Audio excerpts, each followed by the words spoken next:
Баршаңызға сәлем достар, менің каналыма қош келдіңіздер. Мен сіздерге бүгін ұшықты үй жағдайында қалай кетіруге болатынын айтатын боламын. Видеоны соңына дейін көріп, лайк басуды ұмытпаңыздар. Ұшық теріге шығатын вирусты ауру, көбінесе ерінге шығады. Аздап қышып жайсыздық тудыратыны белгілі. Медицина мамандарының айтуына қарағанда, вирусты ауру ағзаға жұққанда алғашқы белгісі ретінде ұшық шығады екен. Егер иммунитет мықты болса, ағза вируспен күресіп, өз-ақ жеңіп алатын көрінеді. Вирус тараған кезде ұшық та өздігінен жазылады екен. Бірақ ұшық өзі кетеді деп әрекетсіз отыруға болмайды. Ұшықты дер кезінде емдемесеңіз, оның саны көбейіп, тіпті асқынып кетуі де ғажап емес. Вирус шыққан кезде денеңіз қақсап, сүйек сырқырайды. Дене қызуы көтеріліп, бойыңызда әлсіздік билейді. Лимфа түйіндері сынып, жұтқыншағыңыз ауырады. Содан кейін барып ерінге бөртпе түрінде ұшық шығады. Ұшық өте жылдам тарайды. Сондықтан басқа аймаққа жұқтырып алудан сақтаныңыз. Әсіресе бұл уақытта жыныстық қатынастан бас тартқан дұрыс. Оған қоса жүйкеге салмақ түсірмеңіз, ауыр зат көтермеңіз. Тамақтануға өте мұқият болыңыз. Мейлінше құрамы ақуыз бен дәруменге бай тағамдарды тұтыныңыз. Дәрігерлер бүгінгі күнге дейін ұшық инфекцияны толығымен емдейтін дәрінің жоқтығын жасырмайды.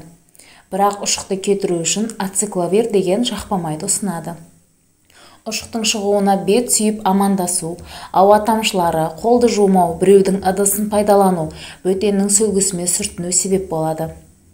Бал. Ең тәтті де пайдалы емдік ас. Оны күнделікті бір қасықтан жесе, не шайға, жылы сүтке қосып ішсе, иммунитетті жақсартады. Ал ұшық шыққан жағдайда бірнеше күннің ішінде ерінге бал жағуға болады. Ұшық беті қабыршықтанатын болады. Сонда қабыршағын алып тастамай, өзі кеткенше күткен жөн. Бал ұшықты емдеуге ғана емес, ерінге маска жасауға да таптырмас нәрсе. Лимон.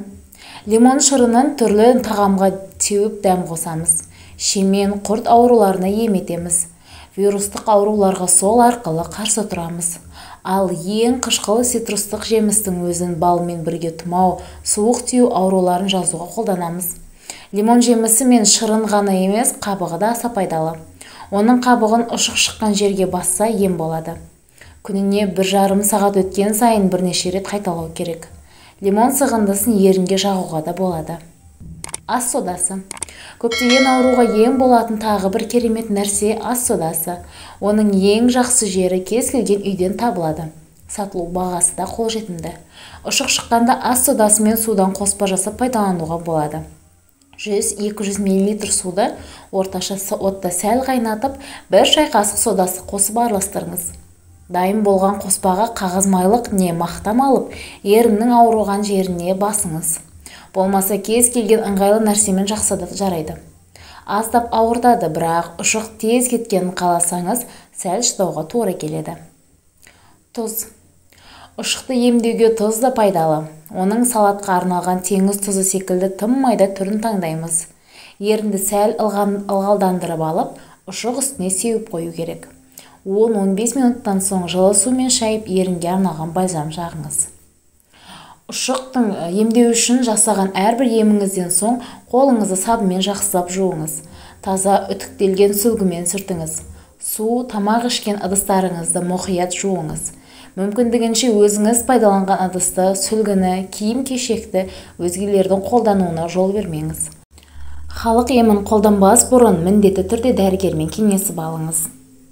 Достар, егер бұл видео ұнаған болса, менің каналыма тіркеліп лайк басуды ұмытпаңыздар. Келесі кездескенше